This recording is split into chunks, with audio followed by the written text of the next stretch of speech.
Ofensiva rusa hacia Zaporilla.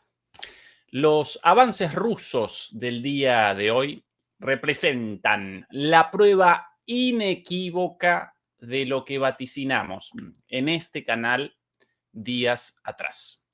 Rusia efectivamente comenzó una ofensiva hacia Zaporilla. Desesperación en Ucrania. Muy buenas noches, muy buenas tardes y muy buenos días. Desde Berlín, Alemania, comenzamos la transmisión número 280 de Demoliendo Mitos en vivo. Muchas gracias por acompañarnos y recuerden, por favor, ayudarnos con el pulgar arriba contra la censura, como así también a través de la suscripción, los comentarios, las membresías, quien pueda, y a través de nuestra cuenta de PayPal, naturalmente, también.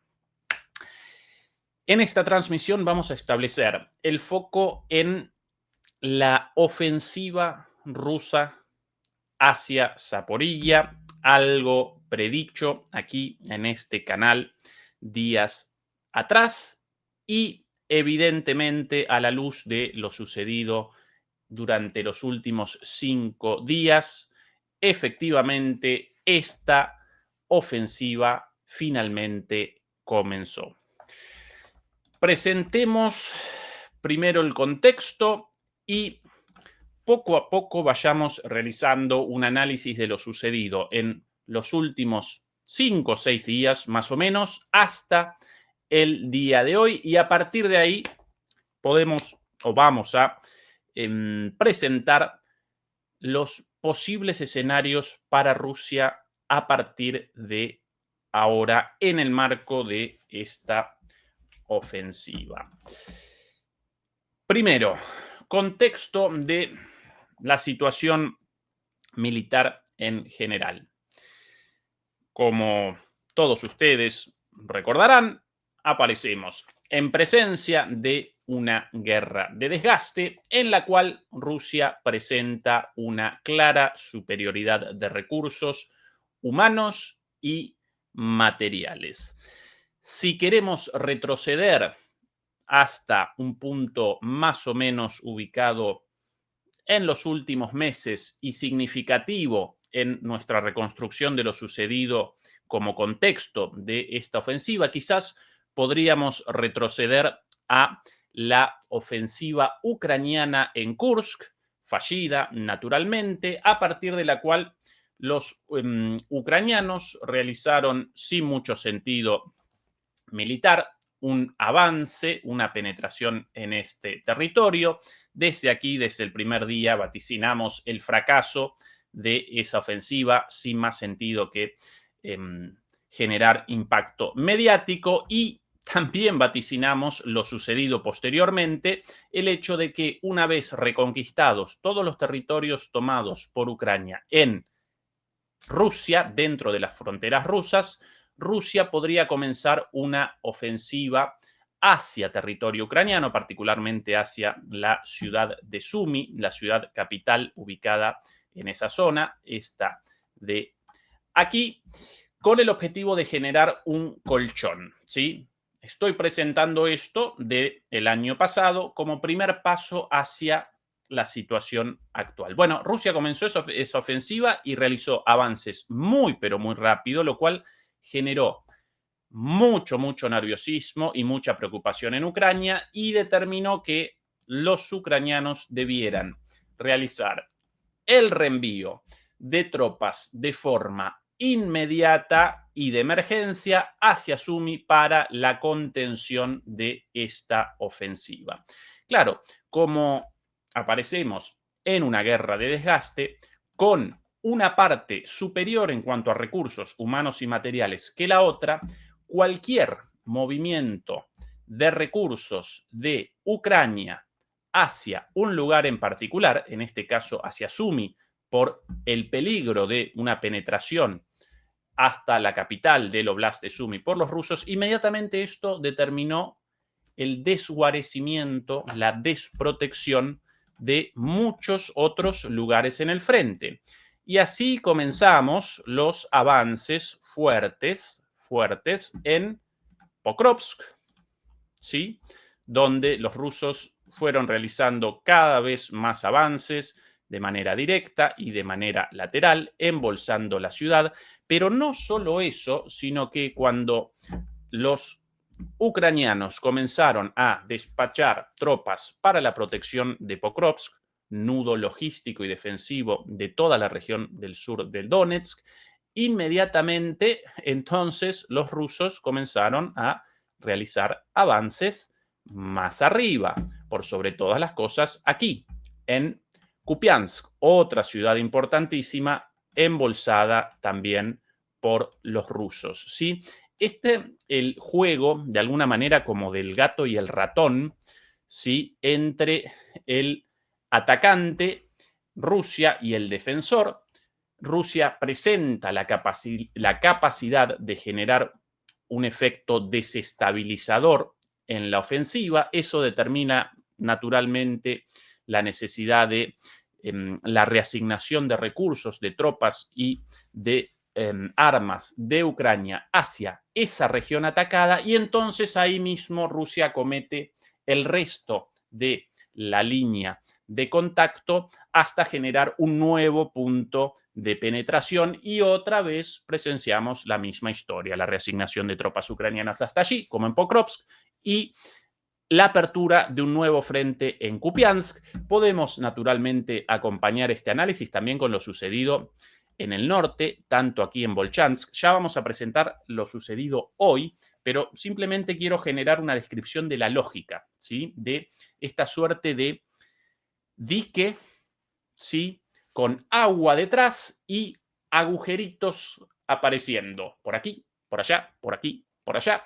Los ucranianos van respondiendo como pueden a esto, tapando esos agujeritos, enmasillando esos agujeritos, pero van proliferando cada vez más rápidamente. Van apareciendo agujeros, van apareciendo huecos en este dique cada vez más grandes y en cada vez más lugares. Entonces ya no puede responder Ucrania a la velocidad necesaria, y eso genera que la cantidad de agua pasando por esos agujeros vaya acelerando, vaya presentando un nivel cada vez mayor hasta, lógicamente, en algún momento el punto del colapso del dique y la caída de todo el dique y el paso de toda el agua, ¿sí? En esta analogía improvisada de un dique. Bueno, en Volchansk también algo parecido, cuando los ucranianos respondían por sobre todas las cosas en Pokrovsk, comenzó en Volchansk un avance después de mucho tiempo de estancamiento allí, como así también en esta zona, no muy relevante en términos militares, pero en la cual los rusos pudieron generar un nuevo frente, de alguna manera, aquí en la parte norte de Lugansk, más bien esto, la zona de, posiblemente esto ya, del Oblast de Kharkov. Y en ese contexto, de Sumy a Pokrovsk, a Kupiansk, a Volchansk, en la última semana, el último punto de penetración rusa en este juego de gato y ratón, donde comenzó precisamente más al sur, en una zona poco trabajada por los rusos hasta el momento, básicamente la zona de Dnipropetrovsk, este oblast por aquí, todavía no reclamado por los rusos, este oblast ubicado por aquí, sí, con su capital Dnipro ubicada a orillas del río Dnieper, ya bastante más al oeste, y solamente con Pavlograd como única ciudad más o menos importante desde el punto actual de combates hasta el centro de la ciudad. Y por otro lado, los ataques rusos y los avances rusos por sobre todas las cosas comenzaron aquí en Zaporizhia, provincia esta, o mejor dicho, oblast este, ya reclamado por los rusos como propio, incluido esto en la Constitución rusa, ¿sí? Recuerden que después de los reclamos territoriales iniciales de Rusia, los reclamos políticos siempre los mismos, básicamente la neutralidad de Ucrania con respecto a la OTAN, la causa principal del comienzo de esta guerra. En segundo lugar, la desmilitarización, la desnazificación, la protección de la población rusoparlante, étnicamente rusa, ¿sí? De lo ruso en sí, la protección, nada más, su respeto, no su imposición, ni mucho menos, solamente la protección. Y eso, perdón, desde lo político y desde lo militar, Rusia inicialmente solo quería básicamente el reconocimiento de los oblast prorrusos separatistas de Ucrania, Lugansk y Donetsk, pero después de que la guerra comenzó realmente ya no como un conflicto intraucraniano o intrarruso, ya comenzó la guerra claramente como la expresión viva de una confrontación directa entre la OTAN y Ucrania, perdón, entre la OTAN y Rusia en Ucrania, ahora sí, e incluso como una confrontación entre el viejo orden unipolar en decadencia y el nuevo orden multipolar en auge, con China naturalmente del lado de Rusia, como así también con los BRICS, aunque no participan en el conflicto, pero sí acompañan naturalmente en esta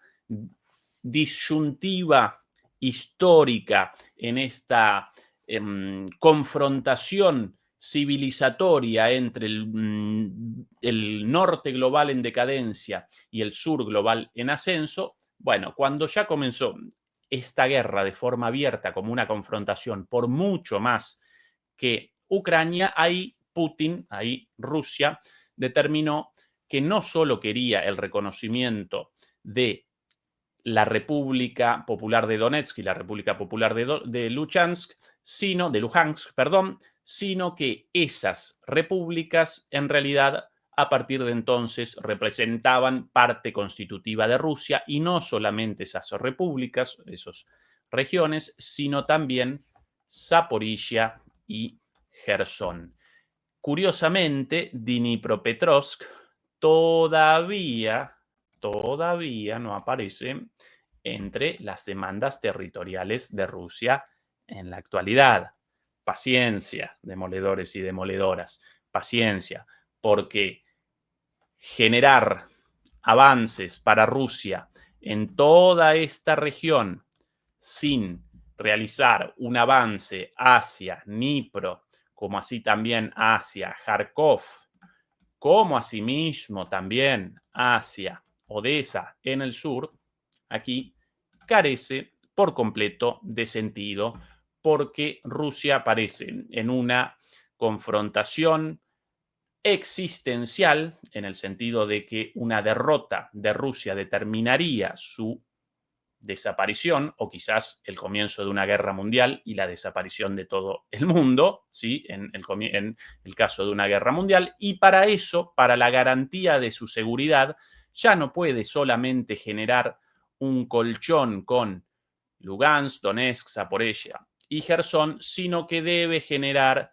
un espacio muchísimo más ancho y no solo eso, sino que además debe determinar que la Ucrania restante, la Ucrania del futuro, la Ucrania reducida simplemente a la Ucrania ultranacionalista asociada a la OTAN, no solamente deberá presentar capacidades militares simbólicas y no más que eso, ¿sí? Quizás incluso la eliminación de las Fuerzas Armadas o Fuerzas Armadas muy, pero muy reducidas. No solo eso, sino que Rusia además debe generar las condiciones para que ese proyecto de trampolín del imperialismo de la OTAN hacia el este de Europa represente a futuro un fracaso, ¿sí? El contexto generalizado y perdón por haber presentado un contexto tan grande cuando en realidad quiero establecer el foco en la ofensiva hacia Zaporizhia, pero siempre debemos contextualizar para de alguna manera poder generar sentido de las cosas, dónde aparece esta ofensiva, por qué Rusia quiere la toma de Zaporilla, cuáles los antecedentes y cuál el contexto geopolítico, tanto regional aquí en Ucrania, como a escala euroasiática y global, ¿sí? Dicho esto, queridos demoledores y queridas demoledoras, podemos comenzar ahora sí con los avances concretos, lo que todo el mundo quiere, los avances podemos retroceder hasta el día 6. No voy a presentar, perdón, nosotros ya en el día 6, no voy a presentar todos los videos y todo el material documentando estos avances, porque lo presentamos en gran medida ayer con Fernando. Voy a presentar solamente lo nuevo y quizás alguna cosa muy importante de los últimos días. Bueno, esta es la situación el día 6, más o menos una semana atrás, ¿sí? El embolsamiento en Pokrovsk y en Kupiansk, una vez más, de alguna manera parecía en el centro de la atención, lógicamente, por la situación desesperante para Ucrania, por los avances rusos, y en ese contexto, de repente, la novedad, la noticia de avances tanto en la parte de Zaporilla aquí como en la parte de Dnipropetrovsk más arriba. Comencemos a recorrer día tras día. Esto el día 6, ¿no? Vamos a presentarlo un poquito más cerca, quizás así nos ayude el mapa. Rusia ya machacaba, lógicamente, sus objetivos de esta manera, con bombas, con ataques, lógicamente, con drones, con artillería convencional. Este es siempre el paso previo, sin dudas, en una guerra caracterizada por la introducción masiva de los drones. Claro que en los ataques preparativos y previos rusos los drones aparecen mucho más que en el pasado, o casi, sí, en el pasado prácticamente no participaban, pero de alguna manera acompañan la doctrina militar soviética y Rusia posteriormente de realizar un trabajo previo de machacar y machacar con la artillería. Si antes, básicamente, con la artillería y con las fuerzas aéreas a través de los bombardeos, ahora con la artillería, con la fuerza aérea y sus bombardeos, y ahora también con los drones. Pero básicamente la doctrina militar la misma. Primero, generar un trabajo de preparación, destrucción, desgaste, agotamiento y después sí comenzar los avances. Así comenzábamos entonces el día 6. Ese día ya varias novedades. La conquista en ese día 7, la conquista confirmada de Uspenivka y avances hacia Solotke. Por aquí algunas de las imágenes, estas difundidas por los rusos aquel día, de el escape de esto un poquito más rápido. Vamos a presentar todos los videos en velocidad acelerada. Bueno, el escape de los ucranianos, que yo presento esto con mucho cuidado, lejos de mí la intención de... ¿Qué diferencia, por cierto, lejos de mí la intención de presentar imágenes violentas, de gente muerta o cosas truculentas? A veces sin querer puede aparecer algo. Lo importante aquí, el retroceso de las fuerzas ucranianas. Y atención a esta imagen acá, la cual recuerda los primeros años de la guerra. ¿Recuerdan esas imágenes como de prácticamente campos rememorando la imagen de la luna, los cráteres lunares, agobiados por artillería convencional, por minas naturalmente también? Bueno, hoy día, por la velocidad de los avances y por el cambio de la guerra y el foco en los drones en lugar de la artillería convencional, sí, algunos cráteres de artillería, pero mucho, bueno, con cuidado, mucho, ahí sacando a alguien herido. Bueno, el escape de los rusos aquel día, y aquí las imágenes de los, perdón, mil disculpas, el escape de los ucranianos aquel día, y aquí el avance de las fuerzas rusas. Nosotros siempre presentando, bueno, acá, bueno, ay, ay, ay. Aquí los avances, primero, del trabajo preparatorio, principalmente con drones, y hoy día los drones no solamente generan ataques, no solamente acometen objetivos, sino que además monitorizan permanentemente la situación. Aquí el avance de las tropas rusas, eso el primer día, ¿sí? Todo esto ya en aquel momento confirmado como ruso y noticias de mayores avances en dirección a Solotne, noticias de avances en dirección a Nove, toda esta zona dada como en disputa. Eso hace, si antes 7 días, ahora más o menos 6 días. Un día después, como demostración de la velocidad de todo esto, un día después, de repente, nuevos reportes. Por un lado, confirmación de la captura más al norte de Ripne, con confirmación en video. Aquí,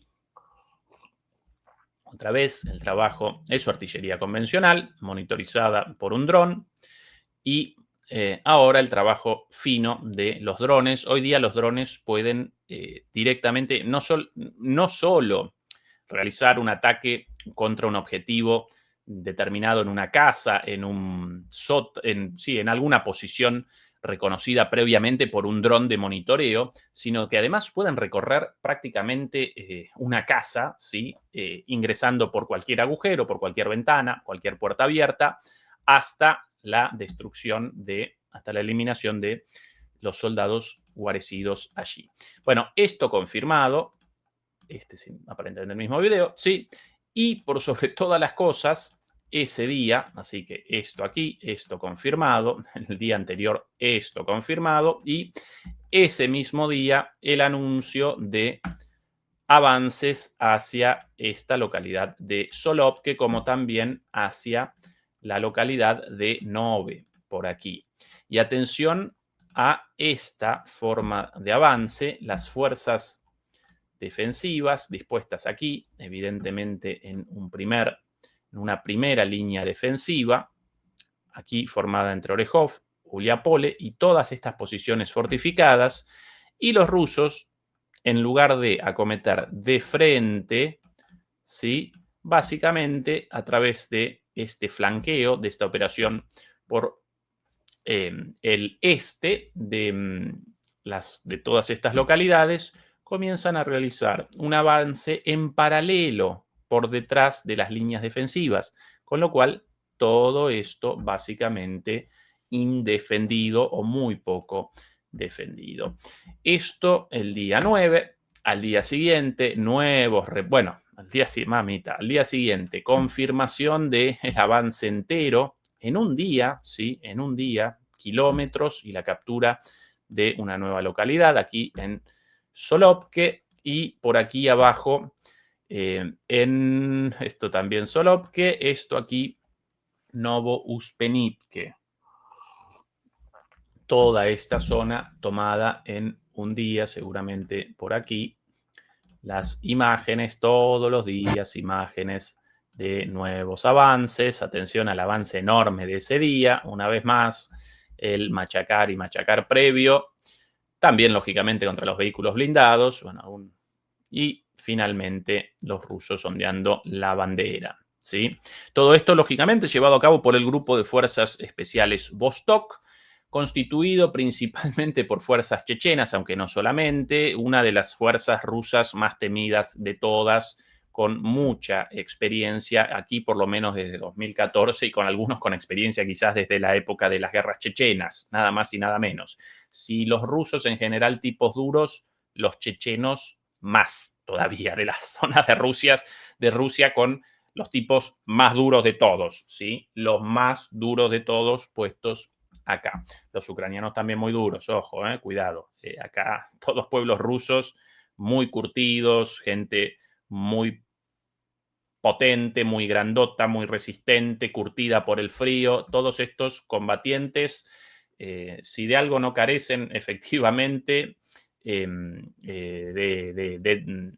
de valor. Todos ellos muy valientes y todos ellos con mucho aguante. Esto debemos recordarlo siempre, tanto de los combatientes rusos como de los combatientes ucranianos. En el caso de tropas de otros países acá, ya habrían desaparecido hace tiempo con la cola entre las patas.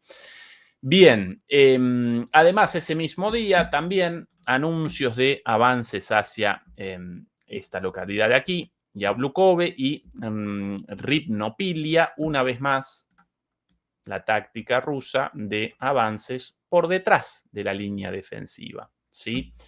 Esa la forma de los avances rusos. Esto 2 días atrás. No, 2 días, no, eso el 10, hace 3 días atrás entonces. Bien, ayer, no, antes de ayer, nuevamente, avances rusos confirmados por aquí, en esta zona. Toda esta zona de campos antes dada como en disputa, ahora ya aquí confirmado esto. Y una operación de avanzada hacia Yablukove, una vez más por detrás de las líneas defensivas, ahora sí confirmada aquí esto, documentando el avance nuevamente lo mismo, ¿sí?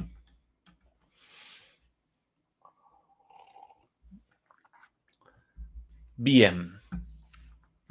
Día de ayer, y por cierto, clara acá la intención de Rusia de generar con Uliápole exactamente la misma forma de ataque. En lugar de un ataque frontal contra todas estas defensas, el ataque por la retaguardia. Día de ayer, nuevos reportes, ya no solo esta ofensiva, sino la ampliación hacia los lados, incluido Rivnopilia y hacia el sur de Solovnica.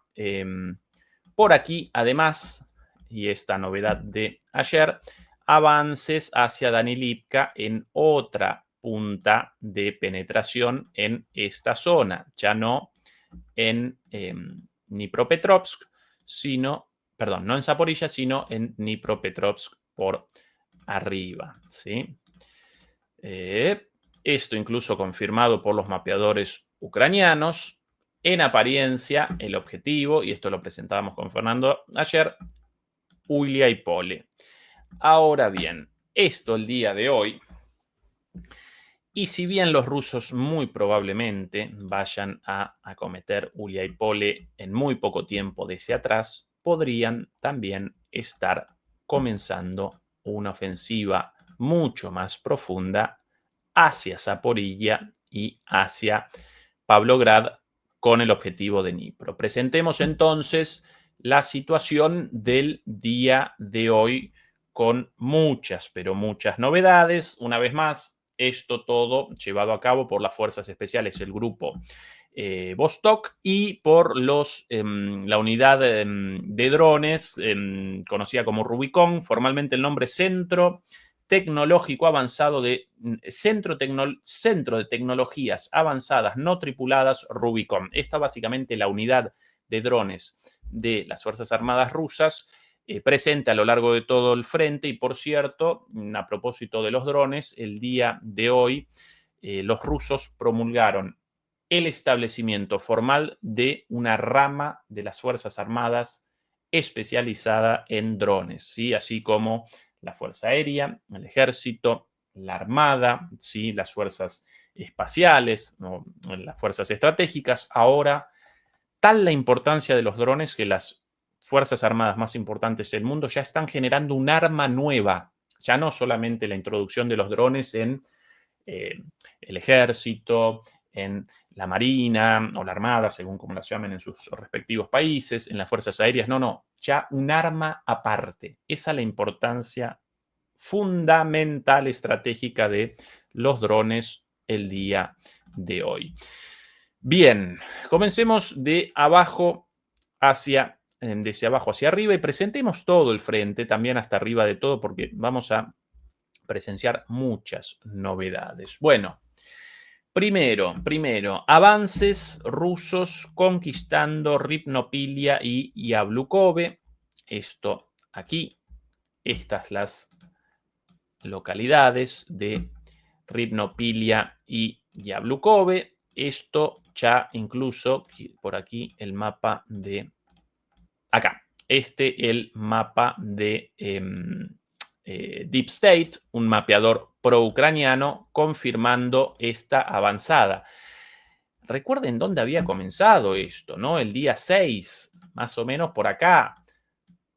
Los avances en esta dirección tremendos. Todos los días prácticamente entre 500 metros y 2 kilómetros, todos los días en una guerra de desgaste. Algo... Sí, acá el mapa de Deep State, mil disculpas. El mapa de Deep State. Y no solamente aquí, ya generando el aplanamiento de todo el frente, sino también al sur, aquí en Chevrone.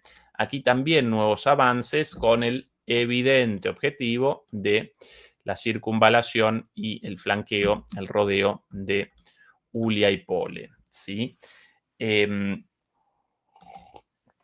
Más arriba, todavía considerable, bueno, esto ya de Dnipropetrovsk, pero todavía parte de la ofensiva en Zaporizhia. Novedad, no solamente la confirmación de lo anterior, sino nuevos avances por aquí hacia Danilivka. Esto evidentemente en dirección a Zaporizhia. Y lo importante de aquí aparece precisamente con video, quizás visible aquí en la carretera en cuestión. Ahí el video presenta, bueno, las alambradas, hay una suerte de construcciones, de fortificaciones, destrucción de vehículos, etcétera, etcétera. Esto solo del día de hoy, ¿sí? Bueno, ahí ya, gente, esto entonces no lo presentamos. El mismo, ¿no? Sí, el mismo con la demostración del avance hacia Danilivka. ¿Por qué lo importante de esto? Porque finalmente los rusos generaron la interrupción de la autopista P85, fundamental para el aprovisionamiento por aquí de Uliaipole, ¿sí? Esta la autopista por aquí hacia arriba, ahora cortada aquí por los rusos, de camino a Pokrovsk y a Alessandritka, ¿sí? Esa la importancia estratégica de este avance más al norte. De todos modos, recuerden que todavía a esta altura, estos avances aquí, como estos avances en toda esta zona, presentan evidentemente el objetivo de Zaporizhia, ¿sí? Que vayan de alguna forma generando la destrucción, que vayan conquistando paso a paso, en este caso, que vayan conquistando primero Uliapole, después Orihov, etcétera. Por aquí van a realizar un avance directo, sin dudas. Bueno, eso responde básicamente al objetivo final de Zaporizhia, ¿sí? Bien. Más al norte, ya en Dnipro, también nuevos avances rusos en Orestopil y en Ivanivka. Por si me ayuda el mapa, esto. Orestepil y Ivanivka. Recién yo viendo esto en el mapa. Orestepil, sí me ayuda. Bueno, ahora perdido, lamentablemente. Acá, ahora sí, yo al principio bien, mil disculpas. Bueno, aquí Ivanivka. Estos los nuevos avances aquí en esta zona, tanto hacia, en el caso de Orestepil, hacia aquí, hacia Yavilivka. Objetivo inicial este, lógicamente, pero acá ya esta penetración presenta otra misión, otro punto otro direccionamiento, otra dirección. El objetivo, después de esto, evidentemente, responde básicamente a un avance hacia más arriba. Si me ayuda esto por aquí, ahora sí. Este avance, sí, responde a el objetivo de Pavlograd, evidentemente, más al norte. Por cierto, por ahí un análisis de un analista militar occidental bastante interesante, considerable, ¿sí? Precisamente respecto a la decisión estratégica de los rusos ahora con estos avances, tanto aquí como en este lugar. ¿Sí? El objetivo, obviamente, en Zaporizhia, pero la lógica determinaría que primero recorriesen este camino. Sin embargo, según este analista militar, a veces, bueno, no, obviamente un analista militar occidental pro-ucraniano, pero a veces con análisis más o menos serios, bueno, los rusos podrían, a partir de ahora, en lugar de realizar un avance directamente a Uliapole, desde estas dos salientes, generar directamente un avance en esta dirección. Esa es una de las hipótesis posibles, ¿sí? En zonas prácticamente no defensivas, con una sola línea de defensa aquí y bastante secundaria, por cierto, y de esa manera, de esa misma forma, generar la disrupción tanto de las cadenas de suministro de Uliapole como de Orejov y, lógicamente, un avance hacia Zaporilla con básicamente un desconcierto total y un desorden total de tropas rusas metidas en profundidad en la retaguardia de toda esta zona, como así también de toda esta otra zona, ¿sí? Esa una posibilidad, las alternativas esas dos, básicamente el objetivo siempre el mismo, en toda esta zona de aquí, evidentemente Zaporizhia. Pueden los rusos entonces esto y a la vez esto, o pueden los rusos, en lugar de realizar toda esta recorrida, generar por aquí un rompimiento y desde ahí a la retaguardia y desde ahí además generar un caos interno en toda la línea del frente. Esas son las dos posibilidades básicamente en esta zona. Aquí más arriba, en los dos avances del día de hoy recién mencionados, en Orestepil, ahora sí encontrado aquí finalmente, Ivanivka, ¿sí? Los dos avances más importantes del día de hoy, este de acá y este de acá, los objetivos aparecen claros. En primer lugar, aquí, Pokrovsk y esta última línea defensiva en esta zona, Veliko Malivka, pero después de ahí, lógicamente, ¿qué quieren los rusos? Esto de aquí. Pavlograd como último punto de defensa antes de Dnipro, ¿sí? Esa la lógica de toda esta zona. En Rostov, por acá, estamos presentando bien ahí la imagen, sí, perfecto. Bien,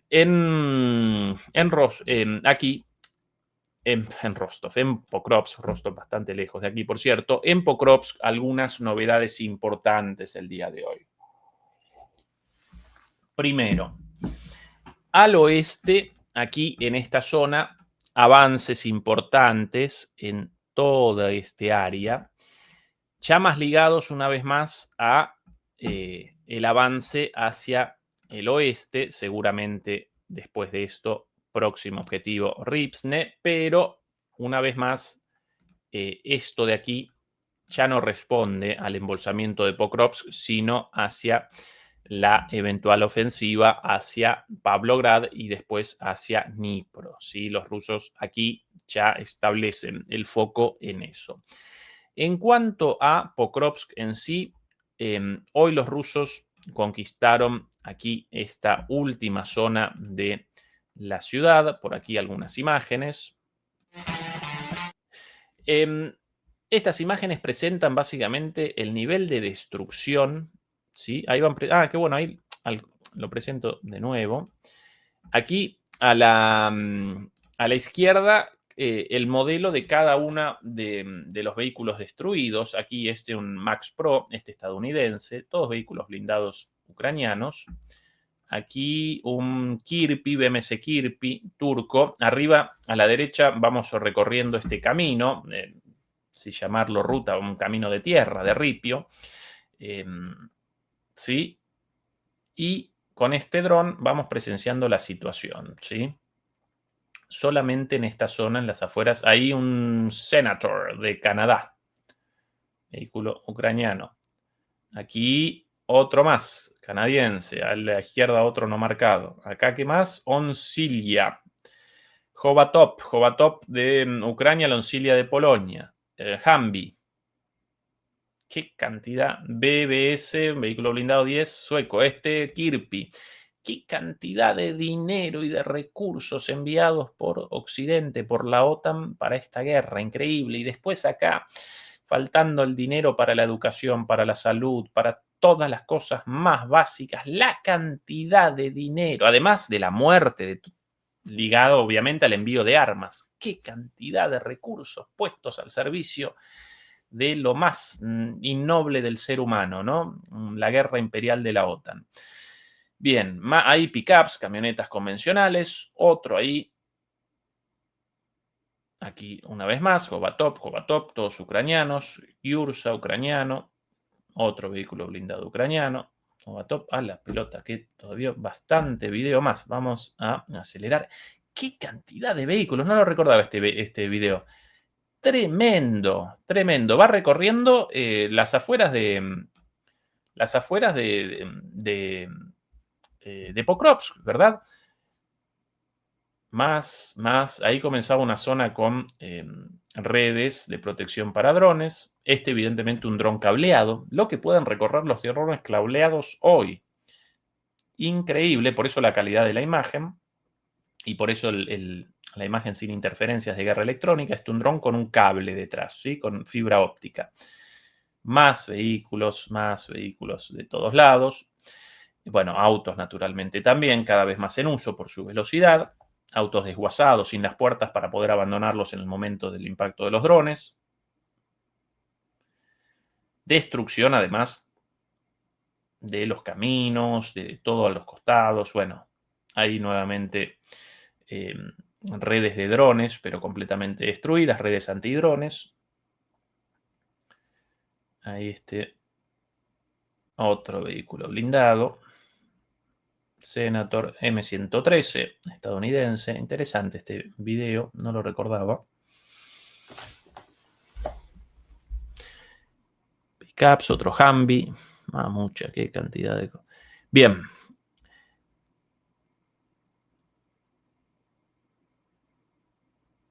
Todos esos vehículos no militares también usados por los militares. Esos autos y esas camionetas, obviamente usados por los militares también. Está una zona ya libre en gran medida de civiles. Bueno, ahí recorrieron esta zona básicamente, ¿sí?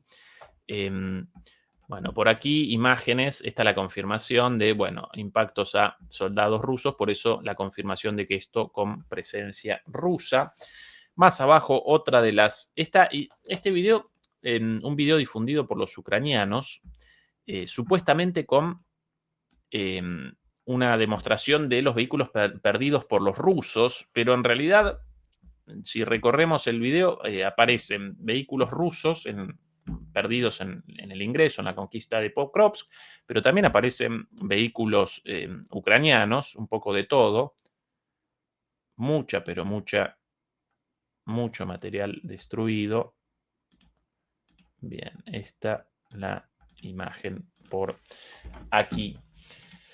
Bien, esto en Pokrovsk prácticamente ya toda tomada y nuevamente con el flanco oeste ya tomado por los rusos en dirección hacia Rishne, próximo paso. Novedades en el sur, entre ayer y hoy, la captura confirmada aquí de Sushnishar, la última localidad al sur de Minograd, esta ciudad de aquí, parte del núcleo urbano de Pokrovsk, pero bueno, de alguna forma una ciudad independiente y hasta el día de hoy todavía bajo control ucraniano, aunque cada vez menos. Esto del día de ayer, recuerden que el día de ayer los rusos machacaron edificios con bombas como esta, ¿no? FAB 3000. Esta la destrucción de 3.000 kilos, de 3.000 libras, en realidad, de explosivos. Atención a la onda expansiva en el inicio del video. Estos edificios de placas, edificios de la época soviética, muy duros, y aún así, ¡pum! La onda expansiva de ese bombazo, ¿sí? Tremendo. Y ayer también, imágenes, todo esto de ayer, ahora vamos a presentar lo de hoy, imágenes ya del ingreso de soldados rusos, ¿sí? Aquí uno de ellos.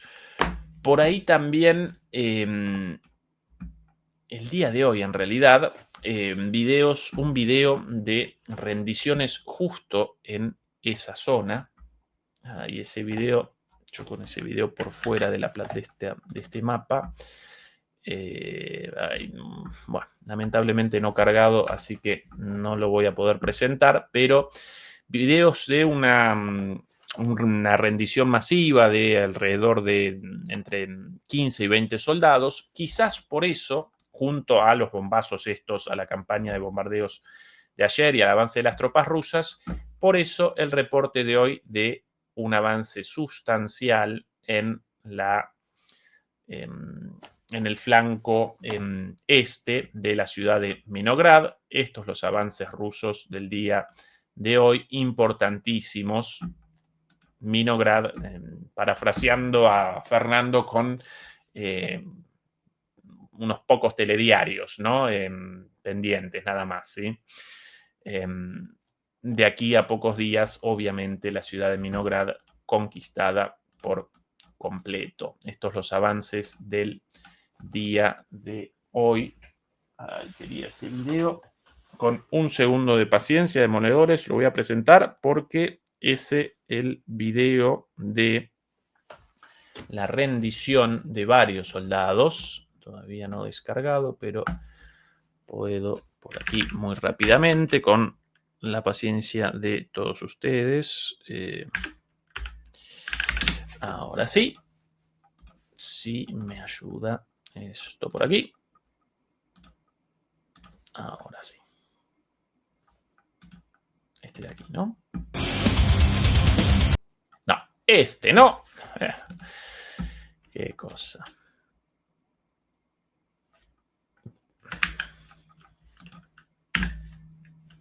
Un segundito, aquí el video.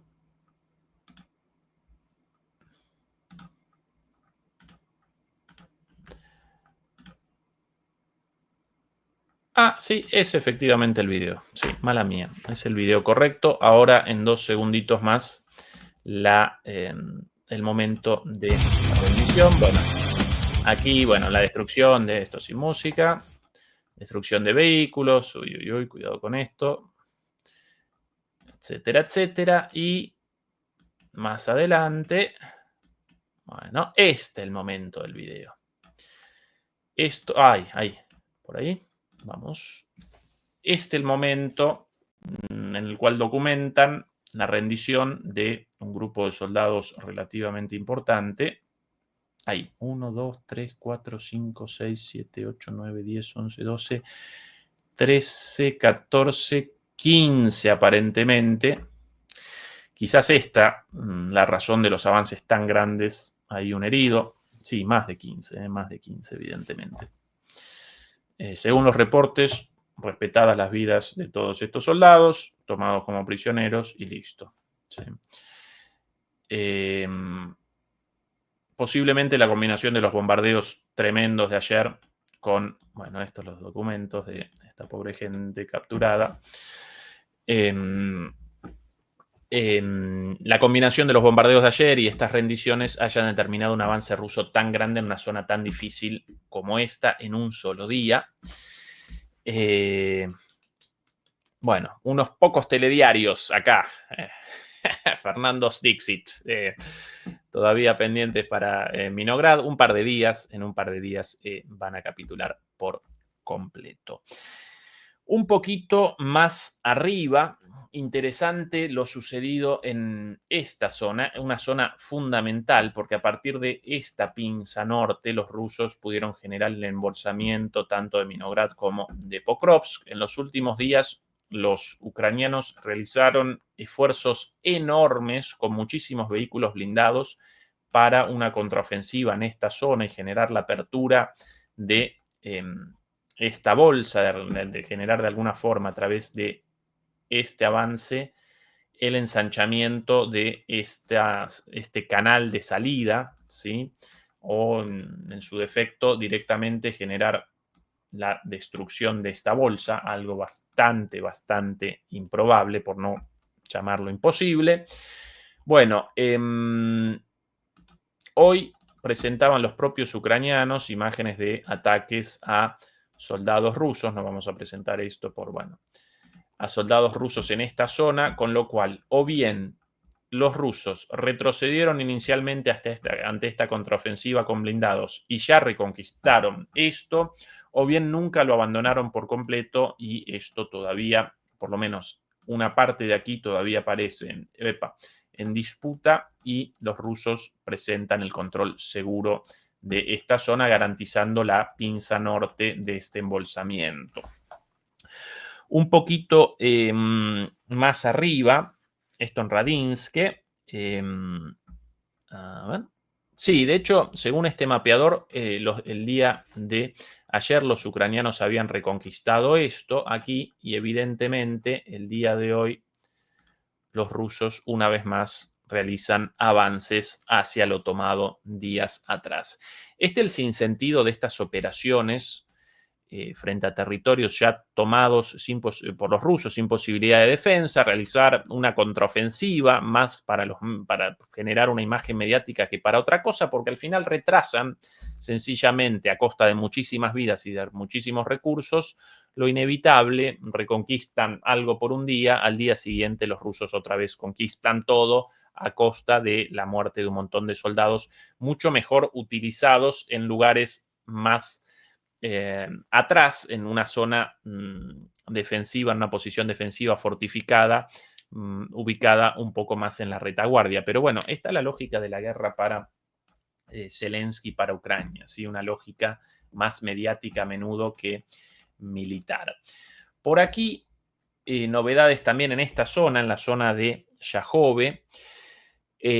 Aquí quizás el único, entre comillas, éxito de Ucrania, a costa también de muchísimas bajas. Aquí los rusos habían generado en un momento, en este ida y vuelta, por aquí habían generado una ofensiva muy rápida y muy sorpresiva. En este ida y vuelta, ¿no? Una vez más, de Kursk a Pokrovsk, de Pokrovsk a Kupiansk, de Kupiansk a Volchansk, de Volchansk a la zona del sur de Zaporilla, de Dnipropetrovsk. En un momento los rusos acometieron estos pueblitos por aquí, habían conquistado bastante más, incluso hasta aquí, si no recuerdo mal.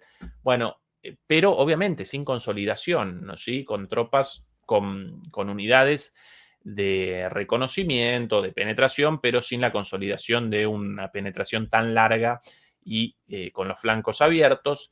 A costa de muchísimas unidades pudieron reconquistar esto, pero los rusos respondieron entonces generando el ensanchamiento de la base de este saliente hacia allí y generaron el embolsamiento de Jakove, de esta ciudad aquí, según los reportes del día de hoy, prácticamente tomada, embolsada por completo. Ahí, por ejemplo, esto con cuidado porque, bueno, ahí el ingreso de soldados rusos, bueno, no lo vamos a presentar, pero seguramente algún...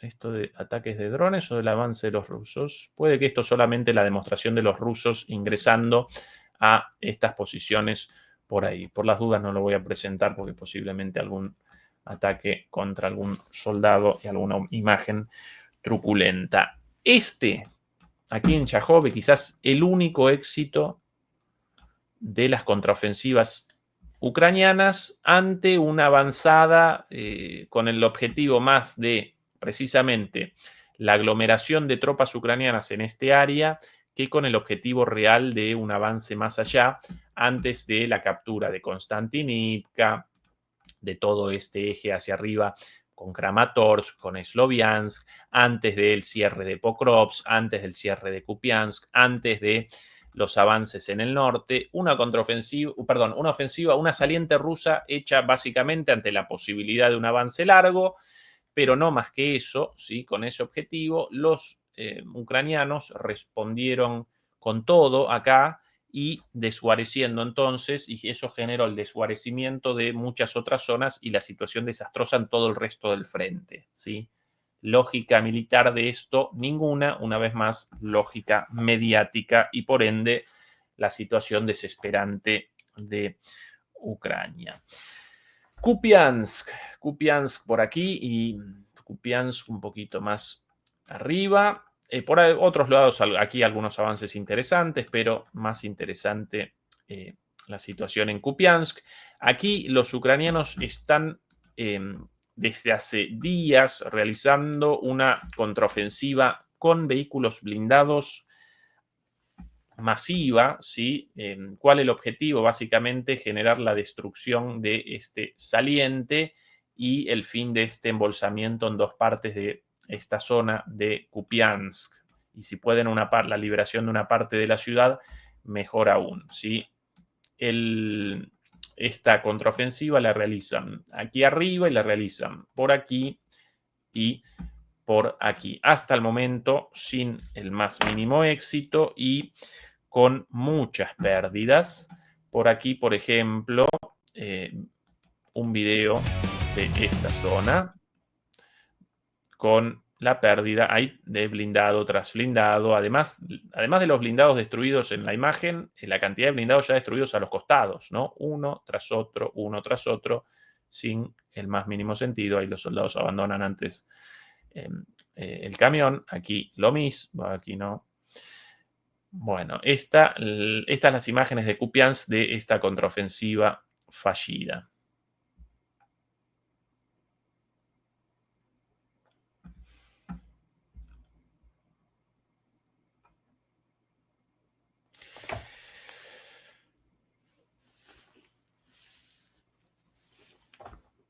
Bueno, por último, en esta larga recorrida, hoy realizamos una transmisión como tiempo atrás, exclusivamente ligada a lo militar, pero la situación realmente presenta una relevancia enorme y por eso la necesidad de un análisis hoy más político que militar.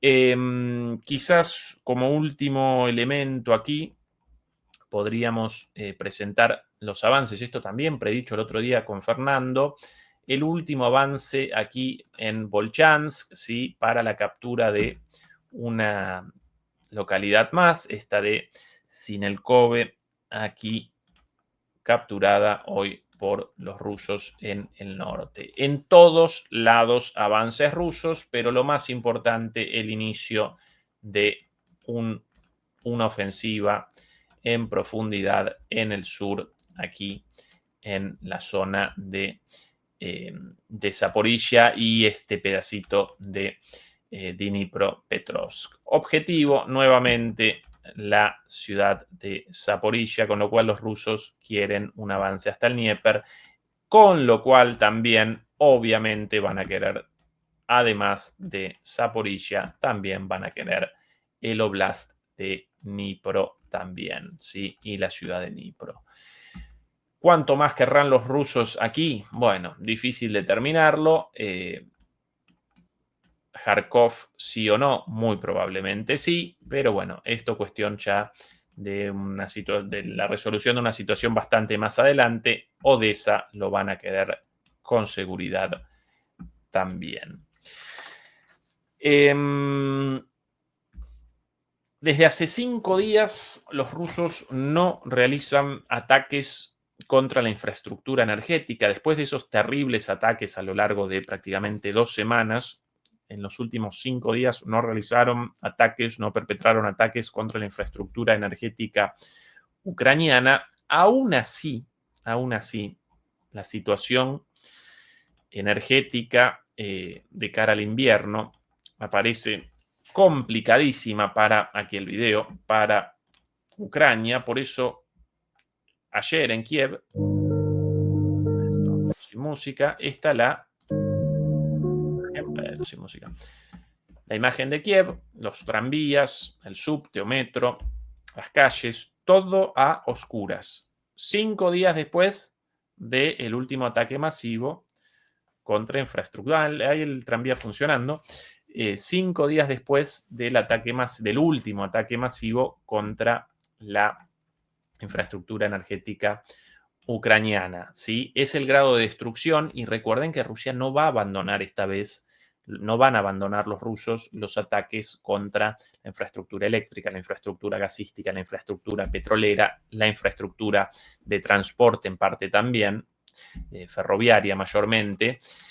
A propósito de esto, aquí el informe del día de hoy de la empresa proveedora de energía a la ciudad de Poltava, perdón, no Pavlograd, Poltava. Desde hace 5 días, esta ciudad, también bastante importante, desde hace 5 días esta ciudad aparece desconectada de la red eléctrica ucraniana. ¿Sí? 5 días sin electricidad y directamente 5 días sin conexión a la red eléctrica. Es el grado de descalabro de la situación energética en Ucrania. Todavía esta ciudad a la espera de la reconexión a la red nacional. ¿Sí? Complicada la situación y complicada, por cierto, la situación también del propio Zelensky, debido al escándalo de corrupción ligado precisamente a una empresa eléctrica. Esto quizás lo podemos presentar mejor el día de mañana, pero en concreto la Oficina Anticorrupción, conocida como NABU, NAB, por cierto, a cargo de o controlada por agentes externos, básicamente por los europeos y los estadounidenses. Qué curioso que justo ahora comiencen los allanamientos y comiencen las investigaciones en profundidad sobre este caso de corrupción. Básicamente, esta agencia en los últimos días, después de muchos anuncios, finalmente realizó allanamientos y desenmascararon una trama de corrupción y de pagos de sobornos y de blanqueo de dinero enorme. ¿Sí? Desenmascararon el pago de sobornos por $100 millones. 100 millones de dólares en sobornos pagados a través de una empresa energética el año pasado, precisamente cuando Ucrania parecía también bajo ataque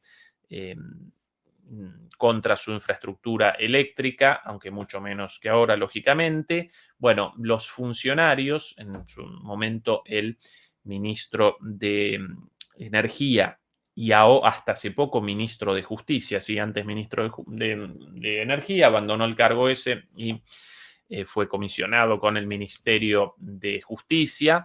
Bueno, ese señor aparece implicado, ese ministro, y por sobre todas las cosas un amigo personal de Zelensky, conocido como Timur Mindich, amigo de toda la vida de Zelensky, fundador del estudio Cuartal 95, el estudio televisivo a partir del cual Zelensky comienza no solo su carrera artística a nivel nacional, sino que comienza, por sobre todas las cosas, su carrera política a través de los medios, y otro señor llamado Alexander Zuckerman.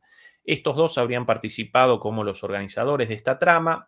Básicamente, estos señores solicitaban el pago de sobornos del 15% entre los proveedores y entre cualquier persona, cualquier empresa ligada a el suministro de energía eléctrica. ¿Sí? Entonces solicitaban sobornos del 15% y después realizaban el blanqueo de esto también a través de obras fantasmas. Por eso Por eso también el enojo con toda esta gente, porque hoy, frente a los ataques rusos, bueno, Kiev aparece a oscuras porque no realizaron muchas de las obras pendientes del año pasado, porque el 15% de ese dinero aparecía destinado a sobornos y no a obras, ¿sí? Lo desembolsaban por corrupción. Este señor, además, Timur Milnich, muy amigo de Zelensky, en algún momento, tiempo atrás, las autoridades ucranianas realizaron un allanamiento de su casa y documentaron el lujo asiático, el lujo faraónico de este señor en su casa, con incluso fotos de un baño con un inodoro, un retrete de oro, todo dorado, ¿sí? Por cierto, qué mal gusto, ¿no? Que uno defecar en un inodoro de oro, bueno, qué cosa grotesca, pero esto lo documentaron, aparecen las fotos ahí en páginas web ucranianas incluso, de la mansión de este señor, quien participó en este esquema de corrupción. Ambos, tanto Timur Milnich o Mindich, amigo de Zelensky, como Alexander Zuckerman y otro más, el ministro suspendido German Malushenko. Los primeros dos abandonaron Ucrania, escapando a la fuga en dirección a Israel. Zuckerman aparece fugado en Israel. El otro, Timur Milnich, aparentemente realizó inicialmente el retorno a Ucrania después de un viaje a Israel también, pero habría abandonado en las últimas horas Ucrania antes de este allanamiento en dirección a Turquía, fugado en Turquía. ¿Sí? Delicias de la política ucraniana, de la mafia. No llama la atención. Los medios europeos antes de la guerra caracterizaban a Ucrania como el país más corrupto de Europa. Esto no genera sorpresa en este sentido, pero sí genera indignación estos tipos defecando en un inodoro de oro mientras en el frente muriendo gente y más gente, incluso la gente del país de ellos, los ucranianos, supuestamente compatriotas de ellos, ¿sí? Bueno, uno en Israel y otro en Turquía. Y Zelensky, con mucha presión, un ministro caído, un amigo personal. ¿Y quién comenzó todo esto? Sí, la Agencia Anticorrupción, pero Agencia Anticorrupción capitaneada nada más y nada menos que por Estados Unidos y por Europa. Con lo cual esto evidentemente representa una acción iniciada contra Zelensky, ¿sí? Para generar presión respecto a nuevas elecciones, respecto a su posición frente a las negociaciones, etcétera, etcétera. Mañana podemos presentar esto en mayor profundidad, pero quería sí realizar una mención al menos a este caso de corrupción, porque esto también genera mucha presión en la dirigencia ucraniana. Demoledores y demoledoras, en media hora comienza la transmisión de Adrián Celaya, nuestro canal hermano de MP Geopolítica, con retransmisión por aquí, demoliendo mitos. Mañana nosotros, como siempre, con nuestra charla de todos los viernes junto a Juan Antonio Aguilar y después Fernando Moragón con su propio programa. Por favor, recuerden ayudarnos con el pulgar arriba, con los comentarios. Bueno, si quieren ayudarnos a través de las membresías o de PayPal, bienvenida a la ayuda naturalmente también. En DMP, la suscripción, nuestro canal hermano, y si quieren también en nuestro canal en inglés, Demolition Political Myths. Básicamente los mismos análisis críticos de aquí, doblados por inteligencia artificial al inglés. Ese es nuestro canal. Ayúdennos al crecimiento de eso para generar proyección de nuestros análisis por fuera del mundo hispanoparlante hacia el resto del mundo, básicamente. Con las imágenes de Zelensky visitando Jersón, la gente en Jersón esperada, esto de hace unos días. Cada visita de Zelensky en estos momentos genera inmediatamente después la caída de estas ciudades. Bueno, con las imágenes de Zelensky visitando Jersón el día de ayer, visitando en el medio de este escándalo de corrupción zonas supuestamente cercanas al frente, aunque evidentemente no tan cercanas, firmando banderas. Bueno, abandonamos esta transmisión hasta el día de mañana, queridos demoledores y demoledoras. Chao.